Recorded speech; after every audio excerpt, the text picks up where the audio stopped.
என்னன்னா இவர் வந்து நிறைய பெர்ஃபார்ம் பண்ணாரு அப்படின்னா அந்த ஹீட்டு, அந்த லைட்டோட ஹீட்டு, இவர் பெர்ஃபார்ம் பண்ற ஹீட்டு, இதனால என்ன ஆகும் அப்படின்னு வந்து பாத்தீங்கன்னா இவருக்கு வந்து கொப்பளங்கள் வருமா.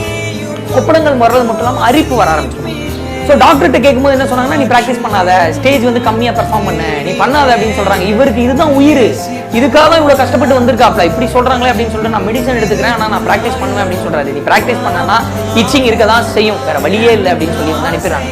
ஒவ்வொரு தடையும் ஒரு 4 வருஷம் இந்த கஷ்டத்தை வந்து அனுபவிச்சிருக்காரு. ஒவ்வொரு தடையும் ஸ்டேஜில் வந்து பெர்ஃபார்ம் பண்ணி முடிச்ச உடனே இறங்கி போய் சட்டையை கிழிச்சு அவ்வளோ இச் பண்ணுவாராம். யோசிச்சு பாருங்க, பெர்ஃபார்ம் பண்ணிக்கிட்டே இருக்கும்போது, பாடிக்கிட்டே இருக்கும்போது, சிரிச்சுக்கிட்டே ரசிச்சு ரசிச்சு பெர்ஃபார்ம் பண்ணிட்டு இருக்கும்போது உடம்பு ஃபுல்லாக இச்சிங்காக இருந்தால் எப்படி இருக்கும் மனுஷனுக்கு?